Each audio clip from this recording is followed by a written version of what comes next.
नमस्कार दोस्तों, ज्योतिष, हस्तरेखा एवं वास्तु विशेषज्ञ आचार्य पंडित गिरीश बारोलिया के चैनल में आपका स्वागत है। कृपया हमें अपना स्नेह व सहयोग प्रदान करें। हमारे चैनल को सब्सक्राइब करें और बेल आइकॉन को प्रेस करें। साथ ही अपने आत्मीयजनों के साथ इसे अधिक से अधिक शेयर करें। आपका जीवन मंगलमय हो। लाइक करें, शेयर करें।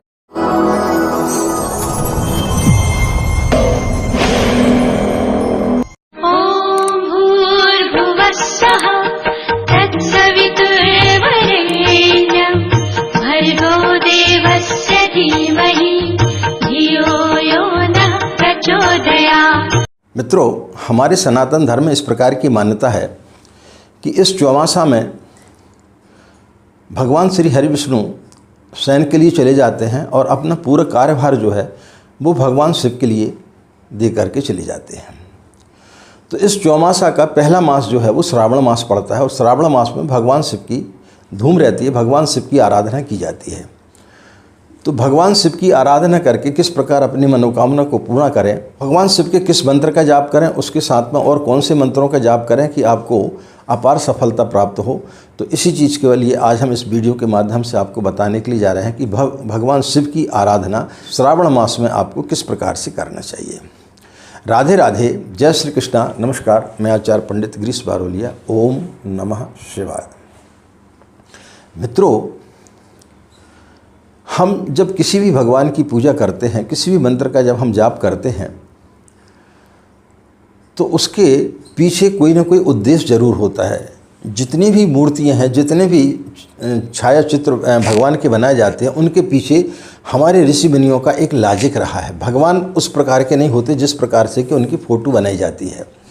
वह मंत्र के द्वारा आपको क्या देने के लिए जा रहा है, वह मंत्र आपको क्या देता है, उसके आधार पर वो तस्वीर बनाई जाती है। तो ओम नमः शिवाय का हम जब जाप करते हैं तो आपके लिए उस मंत्र से भगवान शिव के जो पंचाक्षरी मंत्र है, इस मंत्र का जाप करने से आपके अंदर किस प्रकार की घटना घटना चाहिए, आपके अंदर किस प्रकार के परिवर्तन आना चाहिए, वह चीज़ उसमें दिखाई जाती है तस्वीर में कि इस मंत्र का यदि आप जाप करेंगे तो आपको ये फल प्राप्त होंगे, इस मंत्र को जाप करेंगे तो इस प्रकार के फल प्राप्त होंगे। तो अलग अलग मंत्रों के अलग अलग देवताओं के जो है अलग अलग तरीके के चित्र बना दिए गए हैं। तो आज हम आपके लिए भगवान शिव की आराधना किस प्रकार से श्रावण मास में की जाए, उसके पहले हम आपको उनके स्वरूप के बारे में बताना चाहेंगे कि इस मंत्र का स्वरूप क्या है और इनका क्या अर्थ है। यदि इस प्रकार के गुण जो व्यक्ति भगवान शिव की आराधना करता है उसके अंदर उस प्रकार के गुण आते हैं, तो फिर निश्चित रूप से समझो कि आपके लिए शिव का जो मंत्र है वो फलित हो रहा है। भगवान शिव को जो है उनकी जटाओं में से गंगा को निकलते हुए बताया गया है। कोई भी व्यक्ति या कोई भी देवी देवता अपने जटाओं में हमेशा गंगा को लेकर के तो नहीं चल सकता है। जटाओं में से गंगा का निकलना इस बात का प्रतीक है कि जो व्यक्ति इस मंत्र का जाप करता है उसका मन जो है, उसका दिमाग जो है, उस व्यक्ति के जो विचार हैं वो पवित्र हो जाते हैं। जिस प्रकार से कि गंगा पवित्र होती है, सारे लोगों के पापों को नष्ट कर देती है, इसी प्रकार से जो भी व्यक्ति भगवान शिव की आराधना करता, उसके समीप, उसके स्पर्श में जो भी व्यक्ति आता, उसके सारे पाप नष्ट हो जाते हैं। वह व्यक्ति जो है वो पवित्र हो जाता है। तो जब आप भगवान शिव की आराधना करते हो और इस प्रकार के गुण यदि आपके अंदर आने लगें तो समझो कि आपको यह मंत्र फलित होना प्रारंभ हो गया है। भगवान शिव की जटाओं पर जो है, मस्तिष्क पर जो है चंद्रमा विराजमान है। चंद्रमा शीतलता का प्रतीक होता है। तो जो व्यक्ति भगवान शिव की आराधना करता है उसका मस्तिष्क जो है वो शीतल होना चाहिए, शांत होना चाहिए, उग्र रूप नहीं होना चाहिए। उसका अचानक व्यक्ति को क्रोध आ जाता है, इस प्रकार का नहीं होना चाहिए। जो व्यक्ति शांत स्वभाव का होता है, जो व्यक्ति सोच विचार के काम करता है, जिसके पास बैठने से शीतलता महसूस होती है, इस प्रकार से यदि आपके अंदर कोई संकेत दिखाई दे रहे हैं तो समझो कि आपको भगवान शिव का जो मंत्र है वो फलित होना प्रारंभ हो गया है।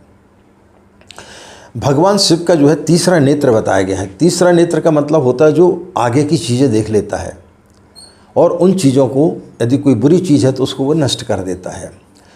यानी तीसरा नेत्र जिसका खुल जाता है उस व्यक्ति को भूत भविष्य वर्तमान की सारी चीज़ें दिखाई देना प्रारंभ हो जाती है। तो जिस व्यक्ति को पूर्वाभास होने लगता है तो समझो कि उसको यह मंत्र फलित होने लगा है। गले में जो है विष भरे हुए हैं, समुद्र मंथन के समय जो भी हलाहल निकला था वो शास्त्रों के आधार पर भगवान शिव ने उसको पी लिया था। इसका अर्थ ये है कि जो व्यक्ति भगवान शिव का साधक होता है वह दुनिया की जितनी भी बुराइयां हैं वो सब अपने कंठ तक ही रखता है, उसके आगे शरीर के अंदर नहीं जाने देता है। तो इस प्रकार की घटना यदि आपके साथ घटने लगे तो समझो कि यह संकेत बताता है कि आपको यह मंत्र फलित होने लगा है। भगवान शिव जो है वो सर्पों को लटकाए रहते, कोई भी देवी देवता सांपों को लटकाए थोड़ी चलेगा।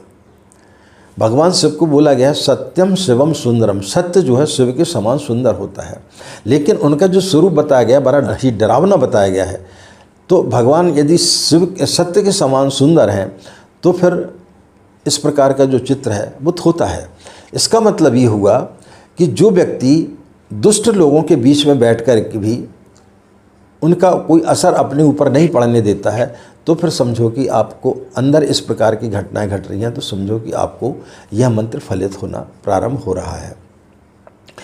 भगवान शिव को आपने देखा होगा वो जो है अपने पूरे शरीर में भस्म रमाए रहते हैं, यानी जो व्यक्ति जितना है उतने में ही संतुष्ट है, उसकी और किसी प्रकार की कोई भी कामनाएं नहीं है, तो समझो कि आपको यह मंत्र फलित हो रहा है।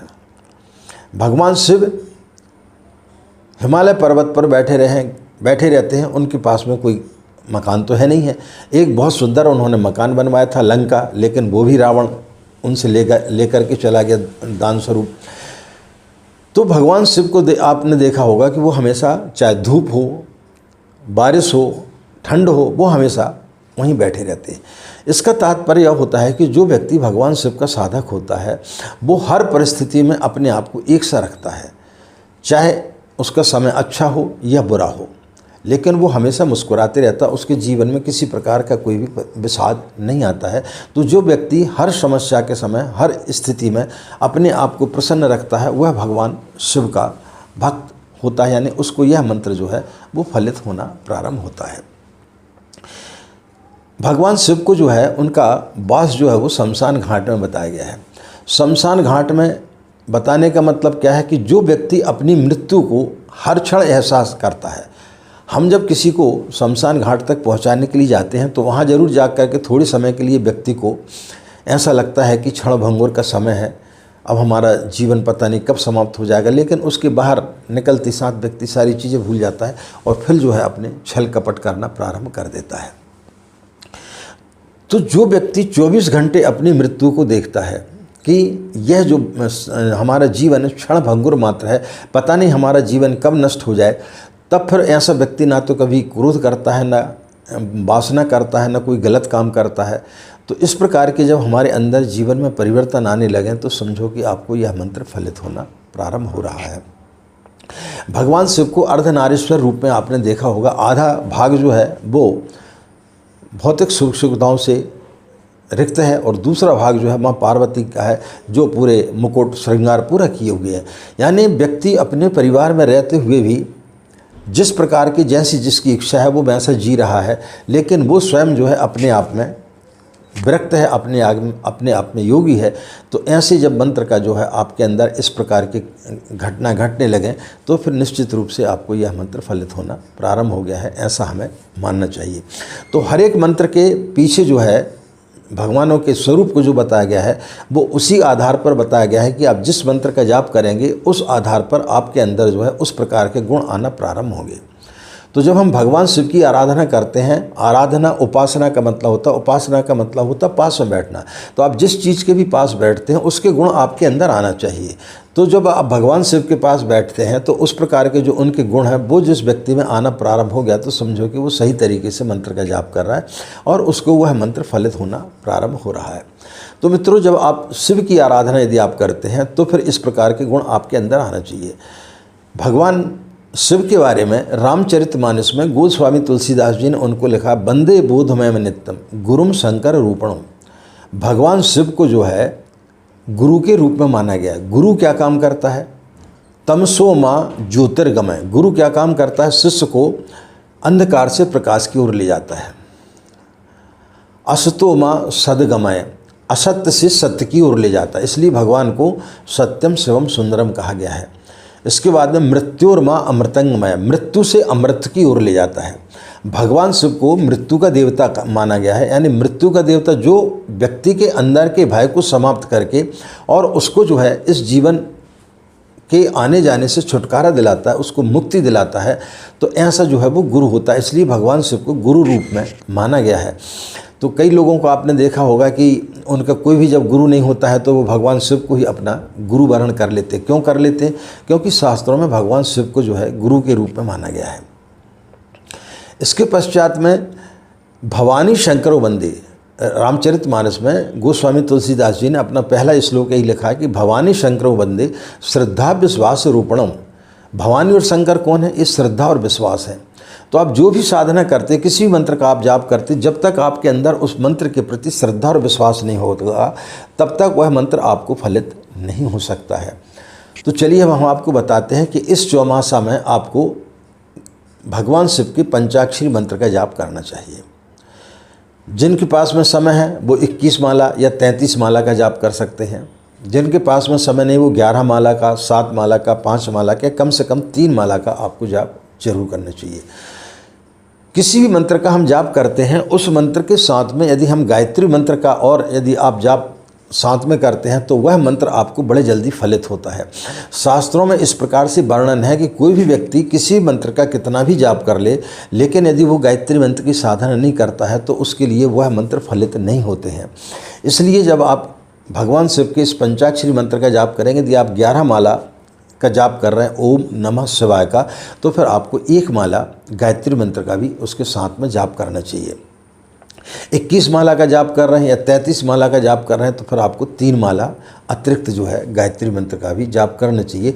तो यह मंत्र आपके लिए बड़े जल्दी फलित होगा और अच्छे से फलित होगा।